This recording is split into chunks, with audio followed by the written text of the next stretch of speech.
Hello students, आज हम लोग पढ़ेंगे general methods of preparation of salts. ठीक है, तो यहाँ पे 5 मेन तरीके का रिएक्शंस जिससे सॉल्ट प्रोड्यूस होता है वो यहाँ पे दिया हुआ है, और इसके साथ एक और दिया हुआ है डिकम्पोजिशन बाय एसिड्स, वो भी है एक। ठीक है, तो ये जो यहाँ पे रिएक्शंस दिया हुआ है ये जनरल रिएक्शंस है। जनरल रिएक्शंस का मतलब क्या हुआ, जैसे पहला नंबर जो कि न्यूट्रलाइजेशन रिएक्शन यहाँ पे बोल रहा है, उसमें एक इनसॉल्युबल बेस एक डाइल्यूट एसिड के साथ रिएक्ट करके एक सॉल्ट प्रोड्यूस करेगा जो कि सॉल्युबल होगा और वाटर प्रोड्यूस होगा। तो यहाँ पे इनसॉल्युबल बेस का मतलब जितना भी इनसॉल्युबल बेसिस है सभी का बात कर रहे हैं यहाँ पे, और यहाँ पे डाइल्यूट एसिड मतलब जितना भी डाइल्यूट एसिड है सभी का बात कर रहे हैं यहाँ पे। ठीक है, एग्जाम्पल इनसॉल्युबल बेस में आ सकता है आपका CuO, PbO, ZnO। ठीक है, इसके अलावा कॉपर हाइड्रोक्साइड, लीड हाइड्रोक्साइड, ये सब भी इनसॉल्युबल बेसिस है। तो इन सब के साथ जब कोई डाइल्यूट एसिड को हम रिएक्ट करवाएंगे तो एक सॉल्युबल सॉल्ट प्रोड्यूस होगा और वाटर प्रोड्यूस होगा। ओके, अब उसके बाद सेकेंड नंबर जिसको हम लोग बोलते हैं न्यूट्रलाइजेशन रिएक्शन, बट यहाँ पे टाइट्रेशन इन्वॉल्व होगा। टाइट्रेशन एक टेक्निक है, उसके बारे में हम थोड़ा सा आपको बता देंगे, उसका यहाँ पे जरूरत नहीं पड़ेगा, बट आप फिर भी ये याद रखें कि टाइट्रेशन वहीं पे यूज होगा जहां पे सॉल्युबल बेस किसी डाइल्यूट एसिड के साथ रिएक्ट करके एक सॉल्ट प्रोड्यूस करेगा और उसके साथ वाटर भी प्रोड्यूस होगा, और यहाँ पे जो सॉल्ट प्रोड्यूस होगा वो एक सॉल्युबल सॉल्ट होगा। ठीक है, जहां पे भी सॉल्युबल बेस और डाइल्यूट एसिड रिएक्ट करेगा वहां पे सॉल्ट और वाटर प्रोड्यूस होगा। सॉल्युबल बेस का मतलब जैसे एग्जांपल है NaOH, KOH, तो ये सब सॉल्युबल बेसिस है, और उसके साथ जब डाइल्यूट एसिड रिएक्ट करेगा तो सॉल्ट प्रोड्यूस होगा और वाटर प्रोड्यूस होगा, और इस वाले रिएक्शन में टाइट्रेशन इन्वॉल्व होगा। ठीक है ना, तो आपको बस इतना ही याद रखना है कि जहां पे भी सॉल्युबल बेस और एसिड का रिएक्शन हो रहा है वहां पे टाइट्रेशन इन्वॉल्व होगा। फिर उसके बाद डिस्प्लेसमेंट रिएक्शन के बारे में यहाँ दिया हुआ थोड़ा सा, कि एक्टिव मेटल जो होता है वो किसी डाइल्यूट एसिड के साथ जब रिएक्ट करेगा तो सॉल्ट प्रोड्यूस होगा और हाइड्रोजन गैस रिलीज होगा। तो ये रिएक्शन जो है, ये वाला डिस्प्लेसमेंट रिएक्शन, ये आप लोग क्लास 9 में हाइड्रोजन चैप्टर में कर चुके हैं। वहां पे भी था कि कोई भी एक्टिव मेटल जब किसी डाइल्यूट एसिड के साथ रिएक्ट करेगा तो प्रोड्यूस होगा सॉल्ट और हाइड्रोजन गैस। ठीक है, यहाँ पे एक्टिव मेटल का मतलब क्या हुआ कि जितना भी मेटल्स जो रिएक्टिविटी सीरीज में जो हाइड्रोजन के ऊपर होता है वो सब एक्टिव मेटल है। जैसे कि अगर मैग्नीशियम जब डाइल्यूट हाइड्रोक्लोरिक एसिड के साथ रिएक्ट करेगा तो MgCl2 प्रोड्यूस होगा और उसके साथ हाइड्रोजन गैस निकलेगा। ओके, उसके बाद यहाँ पे डबल डिकम्पोजिशन का जनरल रिएक्शन दिया हुआ है, जिसमें क्या है कि एक सॉल्युबल सॉल्ट का सोल्यूशन होगा और एक दूसरा सॉल्युबल सॉल्ट का सोल्यूशन होगा, और ये दोनों आपस में रिएक्ट करके एक इनसॉल्युबल सॉल्ट प्रोड्यूस करेगा जिसको हम लोग प्रेसिपिटेटेड सॉल्ट भी बोलते हैं, और एक सॉल्युबल सॉल्ट प्रोड्यूस होगा। मतलब यहाँ पे 2 सॉल्ट से वापस से 2 सॉल्ट प्रोड्यूस हो रहा है, बट जो रिएक्टेंट्स है उसमें दोनों सॉल्युबल सॉल्ट है, और जो प्रोडक्ट बन रहा है उसमें एक इनसॉल्युबल सॉल्ट है और एक सॉल्युबल सॉल्ट है। इसके बारे में भी हम लोग डिटेल्स में आगे पढ़ेंगे। उसके बाद आता है डिकम्पोजिशन बाय एसिड्स। तो यहाँ पे हम लोग देख सकते हैं कि डिकम्पोजिशन बाय एसिड्स दिया हुआ है, मतलब किसी कार्बोनेट्स या बाइकार्बोनेट्स को हम लोग डाइल्यूट एसिड के साथ रिएक्ट करेंगे तो प्रोड्यूस होगा salt, water and CO2 gas. यहाँ पे हम लोग बोल सकते हैं कि this is the action of acid on carbonates और bicarbonates. Action of acids on carbonates और बाइकार्बोनेट्स। तो यहाँ पे CO3 और डाइल्यूट HCl को जब रिएक्ट कराएगा तो यहाँ पे देखा जा रहा है कि CuCl2 वाटर और CO2 गैस निकल रहा है। तो ये रिएक्शन जो है, ये रिएक्शन का हम लोग मैकेनिज्म अच्छे से एक बार समझते हैं। ठीक है, यहाँ पे CuCO3 जो है वो Cu2 प्लस और CO3 2 माइनस में ब्रेक होगा, और HCl जो है वो H प्लस और Cl माइनस में ब्रेक होगा।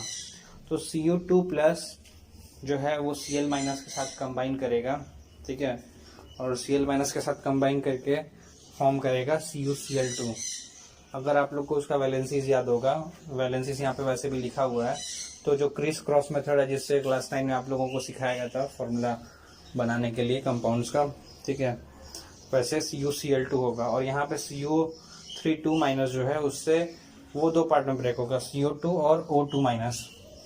ये जो O2 माइनस है वो H प्लस के साथ कंबाइन करेंगे H2O फॉर्म करेगा। तो यहाँ पे 3 प्रोडक्ट फॉर्म हो रहा है, CuCl2, CO2 एंड वाटर। ठीक है, तो ये इस तरीके से आपको याद रखना है।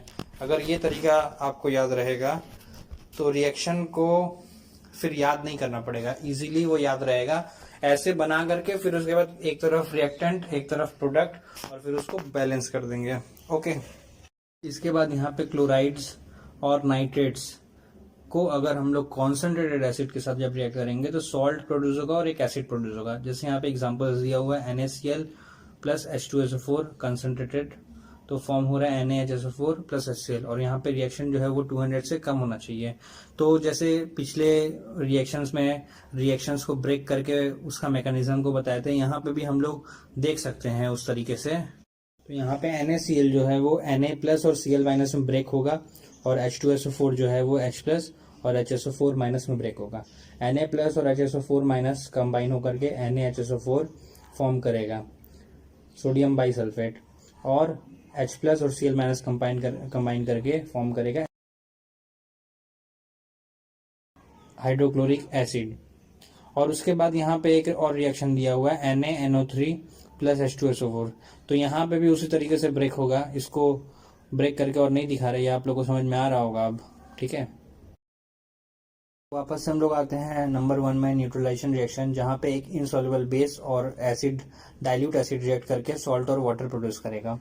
तो जैसे कि एग्जांपल आपको बोले ही थे, कॉपर ऑक्साइड, लीड ऑक्साइड, ये सब जो है इनसॉल्युबल बेसिस है। तो यहाँ पे इनसॉल्युबल ऑक्साइड को पहले डाइल्यूट एसिड के साथ रिएक्ट करके एक सॉल्युबल सॉल्ट प्रोड्यूस किया गया और वाटर प्रोड्यूस किया गया।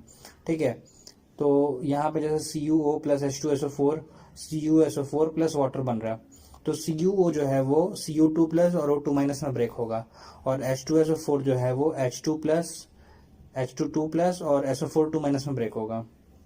तो SO4 2 माइनस जो है वो Cu2 प्लस के साथ कंबाइन करके CuSO4 फॉर्म करेगा, और H2 प्लस जो है वो O2 माइनस के साथ कंबाइन करके वाटर बनेगा। तो इस तरीके से आपको याद रखना है। फिर नीचे इनसॉल्युबल हाइड्रोक्साइड्स का एग्जांपल दिया हुआ है कि इनसॉल्युबल हाइड्रोक्साइड जैसे CuOH होल ट्वाइस और H2SO4 आपस में रिएक्ट कर रहा है, तो CuSO4 फॉर्म कर रहा है प्लस वाटर फॉर्म कर रहा है। तो ये जो है रेडिकल्स किस तरीके से एक्सचेंज हो रहा है, बस आप वो याद रखें और उसके बाद उसको खुद से बैलेंस कर दें। ठीक है, आपको ये याद रखना है कि क्या रिएक्टेंट है और क्या प्रोडक्ट फॉर्म कर रहा है, और उसके बाद उसको बैलेंस कर दे खुद से। ठीक है, तो जैसे यहाँ पे 2 इनसॉल्युबल हाइड्रोक्साइड दिया है, वैसे और भी इनसॉल्युबल हाइड्रोक्साइड है, जैसे आयरन का हाइड्रोक्साइड है। तो आयरन के हाइड्रोक्साइड को भी हम लोग किसी भी एसिड के साथ रिएक्ट करेंगे, किसी भी डाइल्यूट एसिड के साथ रिएक्ट करेंगे, तो वहां पे भी सॉल्युबल सॉल्ट और वाटर फॉर्म करेगा, सेम जिस तरह से यहाँ पे फॉर्म कर रहा है। ठीक है, ऐसा नहीं है कि न्यूट्रलाइजेशन रिएक्शन जिसमें इनसॉल्युबल बेस होता है उसमें सिर्फ 4 ही रिएक्शन होता है, नहीं, यहाँ पे 4 एग्जांपल्स दिया हुआ है। इसके अलावा और भी काफी हो सकता है, डिपेंड करता है कि हम कौन सा इनसॉल्युबल बेस यूज कर रहे हैं और कौन सा इनसॉल्युबल एसिड यूज कर रहे हैं। ओके, अब उसके बाद decomposition of insoluble carbonates by acids. तो इनसॉल्युबल कार्बोनेट्स जो होता है, ठीक है ना, वैसे वहां पे था जहां पे हम मेटालिक सॉल्ट्स का सॉल्युबिलिटी के बारे में बताए थे। ठीक है, carbonates, all carbonates are insoluble except sodium, potassium and ammonium. Sodium, ammonium और पोटेशियम का कार्बोनेट छोड़ के बाकी सारा कार्बोनेट जो है वो इनसॉल्युबल होता है। तो यहाँ पे लीड और जिंक का कार्बोनेट दिया हुआ है, तो ये दोनों ऑब्वियसली जो है इनसॉल्युबल कार्बोनेट्स है। तो जब इसको हम लोग डाइल्यूट एसिड के साथ रिएक्ट करेंगे तो एक सॉल्ट बनेगा, वाटर बनेगा, प्लस CO2 गैस निकलेगा, जैसे कि पहले भी ब्रेक करके बताए थे वहां पे CuCO3 प्लस HCl वाला रिएक्शन में। ठीक है, उसके बाद आता है neutralisation reaction in which titration is involve. इसमें क्या होगा, सॉल्युबल बेस और डाइल्यूट एसिड रिएक्ट करके सॉल्ट और वाटर बनाएगा। तो जैसे सॉल्युबल हाइड्रोक्साइड्स होता है, soluble base NaOH, KOH, NH4OH, ये सब सॉल्युबल बेसिस है, और डाइल्यूट एसिड के साथ जब रिएक्ट कर रहा है तो देखो एक सॉल्ट बन रहा है और एक वाटर बन रहा है। यहाँ पे भी हम लोग रिएक्शन का जो मैकेनिज्म है अपने दिमाग में उस तरीके से सोचेंगे, जैसे NaOH प्लस HCl फॉर्म कर रहा है NaCl प्लस वाटर, तो NaOH किस तरीके से ब्रेक होगा, Na प्लस और OH माइनस, H प्लस और Cl माइनस में ब्रेक होगा HCl। तो Na+ और Cl- कंबाइन करके NaCl फॉर्म करेगा और H+ और OH- कंबाइन करके H2O फॉर्म करेगा। ठीक है, इस तरीके से रिएक्शन है। फिर decomposition of soluble carbonates by acids. तो सॉल्युबल कार्बोनेट्स अमोनियम, पोटेशियम और सोडियम, इन तीनों का कार्बोनेट्स जो है वो सॉल्युबल होता है। तो इन तीनों के कार्बोनेट्स को जब हम लोग डाइल्यूट एसिड के साथ रिएक्ट करेंगे तो भी सॉल्ट फॉर्म होगा, वाटर फॉर्म होगा और CO2 गैस निकलेगा। ठीक है, मतलब जहां पे भी कार्बोनेट या बाइकार्बोनेट अगर आता है और हम लोग उसको एसिड के साथ रिएक्ट करवा रहे हैं तो CO2 गैस निकलना ही निकलना है, उसके साथ वाटर फॉर्म करेगा और एक सॉल्ट फॉर्म करेगा। बस ये दिमाग में हमेशा याद रखना है। सिंपल डिस्प्लेसमेंट रिएक्शन, जिसमें एक एक्टिव मेटल किसी डाइल्यूट एसिड के साथ रिएक्ट करके एक सॉल्युबल सॉल्ट फॉर्म करेगा और हाइड्रोजन गैस निकलेगा। और यहाँ पे एक बात आपको याद रखना है कि एक्टिव मेटल का मतलब वो मेटल्स जो एक्टिविटी सीरीज में हाइड्रोजन से ऊपर आता है, जैसे आयरन, जिंक, मैग्नीशियम, एल्यूमिनियम, ठीक है, पोटेशियम, ये सब जो है एक्टिव मेटल्स है। तो यहाँ पर जब डाइल्यूट एसिड के साथ रिएक्ट कर रहा है तो आप देख सकते हैं कि सॉल्युबल सॉल्ट और हाइड्रोजन गैस निकल रहा है। सिंपली ये एक तरह का डिस्प्लेसमेंट रिएक्शन है। ठीक है, इसलिए इसका नाम भी सिंपल डिस्प्लेसमेंट है। आयरन जब डाइल्यूट H2SO4 के साथ रिएक्ट कर रहा है तो वो क्या कर रहा है, हाइड्रोजन को डिस्प्लेस कर दे रहा है। आयरन जब HCl के साथ रिएक्ट कर रहा है तो क्या हो रहा है, हाइड्रोजन को डिस्प्लेस कर दे रहा है, फॉर्म कर रहा है FeCl2 according to the valency of its ions, वो वैसा ही सॉल्ट फॉर्म कर रहा है। ठीक है, आप लोग यहाँ पे बाकी रिएक्शंस भी देख लीजिए एक बार अच्छे से, ठीक है ना। इसके बाद हम लोग देखते हैं डायरेक्ट कॉम्बिनेशन। ठीक है, डायरेक्ट कॉम्बिनेशन में क्या होगा कि एक मेटल और एक नॉन मेटल आपस में रिएक्ट करके सॉल्ट फॉर्म करेगा, ये डायरेक्ट कॉम्बिनेशन रिएक्शन है। ठीक है, तो यहाँ पे आप देख सकते हैं कि Fe और Cl2 आपस में रिएक्ट करके FeCl3 फॉर्म कर रहा है। सेम उसी तरीके से एल्यूमिनियम और क्लोरीन भी आपस में रिएक्ट करके AlCl3 फॉर्म कर रहा है। और उसके बाद आयरन फिर सल्फर आपस में रिएक्ट करके आयरन सल्फाइड फॉर्म कर रहा है। तो ये सब जो रिएक्शन है ये आप देख लीजिए। और यहाँ पे देखिए कि जैसे जो क्लोराइड्स है आयरन 3 क्लोराइड, एल्यूमिनियम क्लोराइड, ये जो क्लोराइड्स है ये दोनों सॉल्युबल है, बट जो सल्फाइड्स है वो इनसॉल्युबल है। क्योंकि आपको याद होगा जब सॉल्युबिलिटी ऑफ मेटालिक सॉल्ट्स बताए थे तो वहां पे लिखा हुआ था all chlorides are soluble except PbCl2, HgCl and AgCl, जिसमें कि PbCl2 हॉट वाटर में सॉल्युबल था। और यहाँ पे जो है आयरन 3 क्लोराइड और एल्यूमिनियम क्लोराइड, तो ये दोनों ऑब्वियसली सॉल्युबल होगा। ओके, और वहां पे ये भी लिखा हुआ था कि ऑल सल्फाइड्स आर इनसॉल्युबल, तो यहाँ पे ये जो तीनों सल्फाइड्स ऑब्वियसली इनसॉल्युबल होगा। ठीक है, तो अगर आपको मेटालिक सॉल्ट्स का जो सॉल्युबिलिटी था वो याद रहेगा तो ये बहुत फिर आसानी होगा इसको याद रखने में कि कौन सा सॉल्युबल है और कौन सा इनसॉल्युबल है। यहाँ पे ये बात नोट करने वाला है कि जो आयरन 2 क्लोराइड फॉर्म हुआ था वो फॉर्म हुआ था सिंपल डिस्प्लेसमेंट की वजह से, Fe+2HCl FeCl2 प्लस हाइड्रोजन, ये वाला रिएक्शन। और आयरन 3 क्लोराइड जो फॉर्म हो रहा है वो हो रहा है डायरेक्ट कॉम्बिनेशन की वजह से, जिसमें आयरन और क्लोरीन आपस में रिएक्ट करके आयरन 3 क्लोराइड फॉर्म कर रहा है। ये बात याद रखना है आप लोग को। अब आप उसके बाद देख सकते हैं कि यहाँ पर डबल डिकम्पोजिशन रिएक्शन, जिसको प्रेसिपिटेशन रिएक्शन भी बोला जा रहा है, क्योंकि यहाँ पे एक प्रेसिपिटेट फॉर्म करता है। ठीक है, जैसे पहला रिएक्शन PbNO3 होल ट्वाइस और सोडियम क्लोराइड रिएक्ट करके सोडियम नाइट्रेट और लीड क्लोराइड फॉर्म कर रहा है। यहाँ पे लीड क्लोराइड जो कि एक वाइट प्रेसिपिटेट होता है, ये आपको याद रखना है कि लीड क्लोराइड जो है वो वाइट प्रेसिपिटेट होता है। तो यहाँ पे लीड नाइट्रेट जो है PbNO3 होल ट्वाइस वो ब्रेक होगा Pb2+ और NO3- में, और NaCl ब्रेक होगा Na+ और Cl- में। तो Pb2+ जो है वो Cl- के साथ कंबाइन करके फॉर्म करेगा PbCl2, और Na+ NO3- के साथ कंबाइन करके फॉर्म करेगा NaNO3। उसके बाद फिर बैलेंस कर देंगे रिएक्शन को। ओके, इसी तरह से बाकी तीनों रिएक्शंस आप अपने दिमाग में बैठा ले, क्योंकि ये तीनों जो रिएक्शंस है नेक्स्ट अभी काम आएगा। ये आप वीडियो को पॉज करके इसको पहले अच्छे से देख लो और देख करके इसको लर्न कर लो। ठीक है, अब उसके बाद यहाँ पे लिखा हुआ है कि now we have to prepare insoluble salt from another insoluble salt. जैसे कि एग्जाम्पल 1 में बोला है प्रिपरेशन ऑफ PbCl2 जो कि एक इनसॉल्युबल सॉल्ट है फ्रॉम PbO। ठीक है, PbO से हम लोग पहले PbNO3 में कन्वर्ट करेंगे। ठीक है, क्योंकि PbO से PbCl2 बनाने के लिए पहले हम लोग PbO को PbNO3 में कन्वर्ट कर सकते हैं, फिर उसके बाद PbNO3 जो ऊपर में डबल डिकम्पोजिशन का पहला वाला रिएक्शन था वही वाला रिएक्शन को यूज कर लेंगे तो फिर अल्टीमेटली PbCl2 बन जाएगा। मतलब कोई भी इनसॉल्युबल सॉल्ट दिया है लीड का तो पहले हम लोग उसको लीड नाइट्रेट में चेंज करेंगे bye using dilute HNO3। Okay, तो जैसे यहाँ पे PbO को हम लोग को चेंज करना है PbCl2 में, तो पहला स्टेप में हम लोग क्या करेंगे, PbO को PbNO3 होल ट्वाइस में कन्वर्ट करेंगे बाय यूजिंग डाइल्यूट HNO3।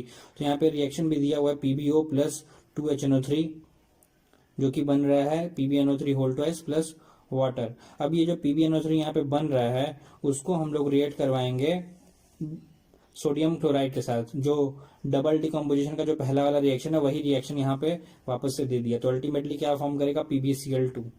ठीक है, फिर एक एग्जांपल दूसरा है प्रिपरेशन ऑफ PbSO4 जो कि एक इनसॉल्युबल सॉल्ट है। तो PbSO4 को फॉर्म करना है, ठीक है, बाय यूजिंग PbCO3। तो पहले PbCO3 को PbNO3 होल ट्वाइस में कन्वर्ट किया गया बाय यूजिंग डाइल्यूट HNO3 और उसके बाद लीड नाइट्रेट को Na2SO4 के साथ रिएक्ट करके PbSO4 फॉर्म किया। ये डबल डिकम्पोजिशन में जो फोर्थ वाला रिएक्शन है वही रिएक्शन है यहाँ पे ये। ठीक है, इसको आप एक बार देखें ध्यान से, इसको ध्यान से आप देख लें। उसके बाद ब्रैकेट में नीचे लिखा हुआ है direct addition of dilute H2SO4 to PbCO3 is an impractical method of preparing lead sulphate. तो हम लोग डायरेक्टली सल्फरिक एसिड को PbCO3 के साथ रिएक्ट नहीं करवा सकते। उसका रीजन ये है कि वो एक कोटिंग फॉर्म कर जाता है। ठीक है, PbCO3 पे एक इनसॉल्युबल कोटिंग फॉर्म करता है PbSO4 का, जिसके बाद फर्दर रिएक्शन स्टॉप हो जाता है। ठीक है, तो ये क्वेश्चन पूछा जाता है कि why we can not convert PbCO3 to PbSO4 by using dilute H2SO4। तो आपको ये वाला लिखना है कि उस पे एक कोटिंग फॉर्म करेगा PbSO4 का, जिसके बाद रिएक्शन स्टॉप हो जाएगा।